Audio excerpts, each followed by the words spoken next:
Matters. The most important person in the room tonight. Okay. We just heard from a compact lesbian. Now we're going to hear from a very tall, bearded stoner. Woo! What a crazy world we live in, right? Holy shit. Yeah, hey, give it up for James O'Neill.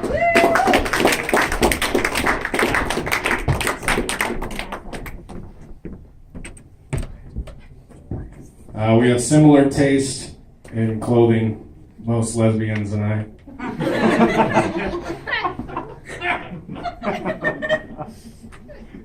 It's about, we'll probably have a lot more in common also.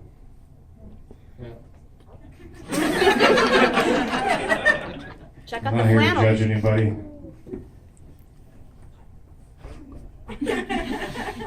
I was a fat kid when I was growing up, but I was that fat kid that thought I could trick the skinny kids into liking me.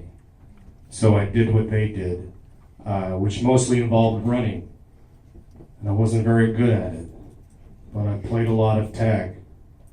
And I found out at an early age that I was it. Not because I was popular.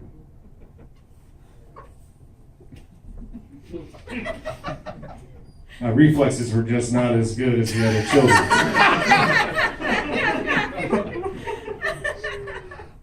But my least favorite form of tag was bridge tag, because when you got tagged, you literally had to get down into a bridge. And being that chubby child, nobody wanted to take that pressure of sliding underneath me to get back in the game, but also risking getting fucking crushed. So I would be in that position for a really long period of time. And as a child, I didn't have the the robust upper body strength that I have now, and so my arms would jiggle, my belly would sag, and the teacher would be like, "Jimmy, if you want the kids to save you, you have to get your belly off the ground." And I'm like, "Thanks, coach. This would be great for my self-esteem. Can't wait." Also, I had pubes.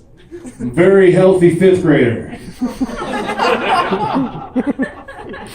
"Why do we run so much in PE?" And he's like, "It's because that's what I'm paid to make you do." I don't know why I'm ad-libbing. You guys you feel bad for me? Don't feel bad for me. I just told you about that. It's cool. I wore sweatpants to school one time. PE day. Worst day to wear sweatpants.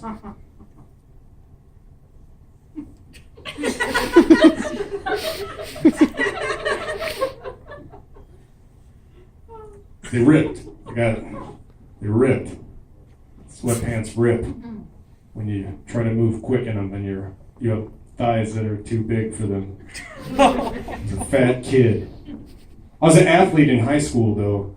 I transitioned. I was a high school wrestler, so that fame and popularity that I was going to gain, that I thought, once I was like, "Oh, I'm going to do this awesome thing and become a champion."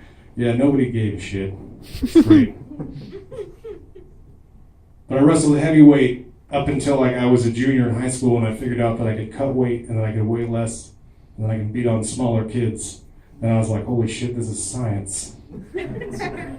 But nobody tells you that when you're cutting weight and you don't weigh the weight that you need to weigh in when you go to weigh in, you sometimes have to weigh in naked, and then you have to wrestle that kid that's just seen your wiener.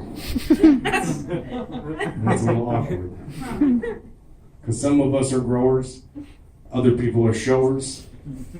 I myself, I'm a grower. It's not that impressive at first.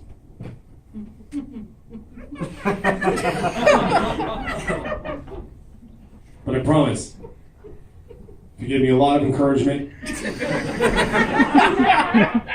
a back rub, 7 hard-boiled eggs, and a tarantula, we're going to have ourselves an all-right looking penis. It's a magic formula. But you know how oppressive it is to step on the scale and see that you're 2/10 over the pound that you're supposed to weigh in at, so you step off. And you take those little bikini underwear off that you thought it was appropriate to wear underneath your singlet that day off. And then you step back on the scale and you make weight, and you're like, you're we have to do this. Like I feel like we could have done the math. And at this point,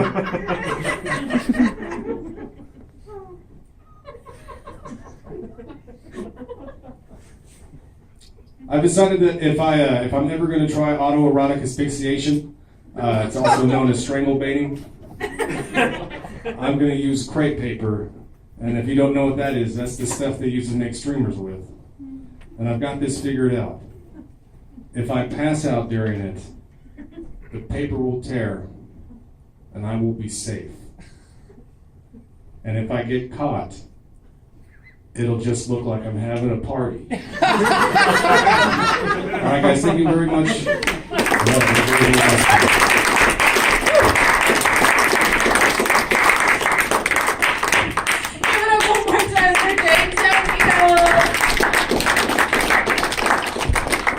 He throws the